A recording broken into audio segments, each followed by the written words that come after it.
Viennent très largement sur le grand Magal de Touba et on y va pour le développement. Le grand Magal de Touba, le Soleil nous apprend que le Khalife général des Mourides a lancé un appel à la stabilité et à la paix. C'était hier à l'occasion de la cérémonie officielle tenue à la résidence Khadimou Rassoul. Le Soleil nous dit que 70 délégations ont participé à la cérémonie de clôture et elle a été l'occasion d'inviter les talibés au respect des préceptes divins et à éviter les polémiques, mais surtout le gaspillage, car selon le Khalife général des Mourides, le seul moyen de développer le pays réside dans l'ardeur du travail au travail. Par ailleurs,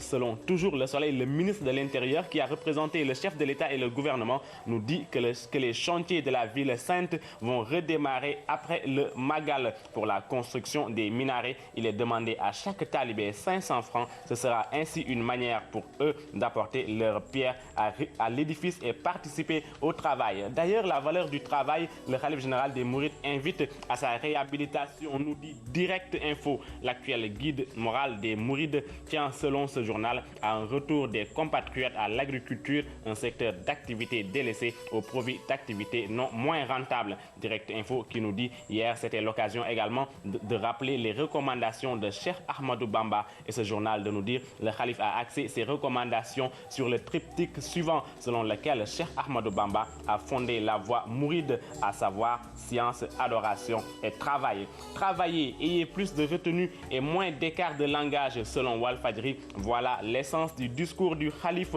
Walf qui nous dit que de toute façon, cela sonne comme un sermon pour les politiques, des politiques qui dans Walfadjri sont largement revenus sur le discours de Cheikh Sidi Al-Mokhtar Mbacké, le Khalife général des Mourides. Mariama Sarr de l'APR de dire c'est un discours unificateur. Libération nous reparle d'enrichissement illicite, mais cette fois-ci avec Wade, ou plutôt un de ses proches. Selon Libération, Alioune Aïdara Sylla avait par devers lui des chèques d'un montant de 2,5 milliards de francs CFA, un montant global saisi par les enquêteurs de la DIC parce que l'homme est sous le coup d'une enquête pour blanchiment et recyclage de fonds présumés détournés.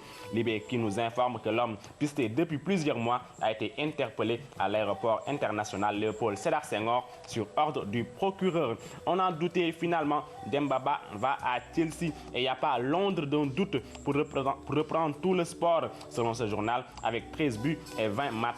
En 20 matchs de Premier League, il a fait de 2012 son année et pour l'instant, Chelsea est prêt à mettre 6 milliards de francs CFA pour l'enrôler. Cela pourrait enrager l'attaquant sénégalais qui rêve d'un destin meilleur que celui promis par les mauvais résultats de Newcastle. De mauvais résultats, Modulo ne veut pas en faire, mais d'abord il lui faudra un combat et selon Sunulam, Modulo est catégorique. Je ne ferai pas d'année blanche, dit-il, avant d'ajouter, je suis sûr que Modulo Eumeu aura lieu cette saison. Le Rock des Parcelles qui précise avec l'aide de Dieu, quand je veux un combat, je dois pouvoir l'avoir. Une assurance qui annonce bien le retour d'un champion de l'arène.